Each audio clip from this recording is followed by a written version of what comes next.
Selamat siang teman-teman semua. Saya tidak akan bicara dari sisi hukum, udah jelas ada pendekar hukum di samping-samping saya. Saya akan bicara dari sisi ilmu saya, kebetulan sosiologi pengetahuan.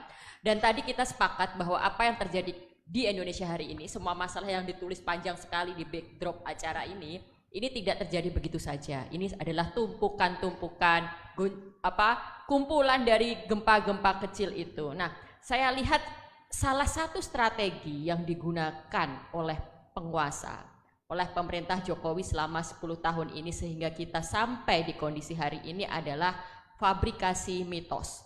Dan ini adalah bagian penting kalau kita pelajari juga apa yang terjadi di era Orde Baru. Salah satu kunci kenapa Orde Baru bisa sekian lama berkuasa selain penggunaan senjata, selain pengerahan tentara pada waktu itu adalah fabrikasi mitos.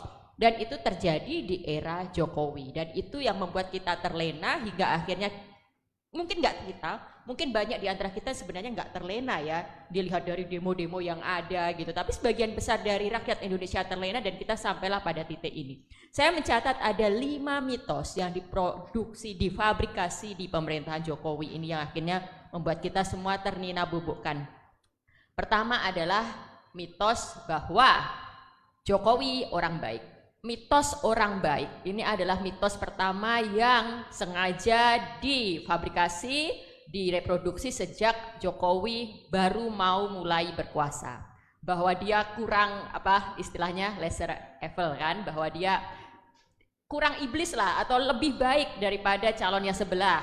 Lalu dengan segala narasi bahwa beliau adalah calon yang sederhana, pekerja keras, bisa masuk ke dalam gorong-gorong.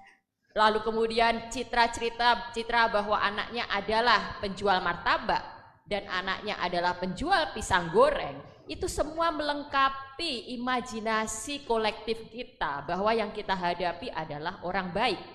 Dan ketika orang baik menjadi penguasa, orang baik itu nggak bisa melakukan kesalahan, apalagi melakukan strategi jahat.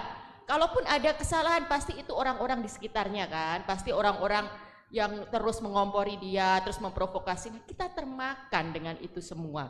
Hingga akhirnya kita selalu membela dia dan membiarkan Omnibus Law lah, KPK, revisi UU KPK lah, dan berbagai hal-hal lainnya. Lalu mitos yang kedua adalah mitos bahwa setiap orang bisa berkompetisi.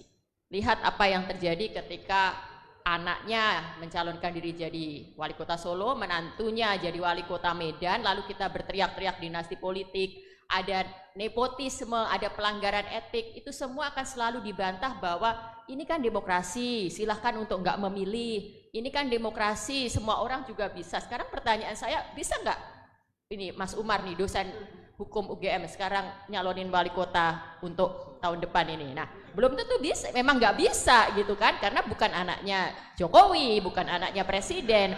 Jadi kita jangan termakan dengan omongan itu. Lalu kemudian kemarin ada statementnya misalnya Kaisang, loh yang milih siapa? Nah itu lagi-lagi malah rakyat yang disalahkan, tapi di titik ini ada benarnya, rakyat yang memilih. Jadi mau nggak mau cara kita untuk merespon itu, untuk tidak mengulangi kesalahan kita, ya kita jangan memilih.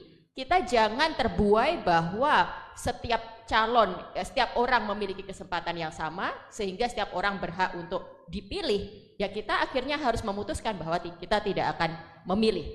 Lalu mitos yang ketiga nih, mitos yang sangat berbahaya kita makan oleh ini teman-teman generasi muda ini, mitos tentang pemimpin muda.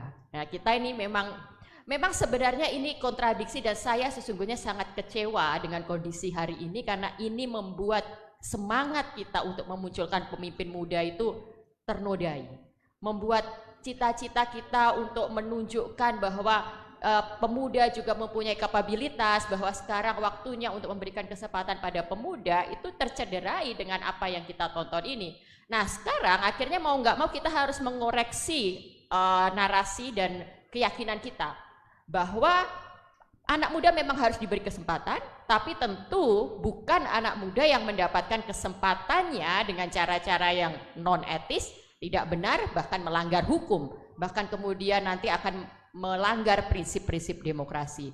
Jadi sekali lagi untuk pemilu ke depan jangan termakan bahwa pemimpin pemuda yang harus kita dukung, jangan termakan bahwa pemimpin anak muda yang mengerti kebutuhan anak muda. Bahkan bisa jadi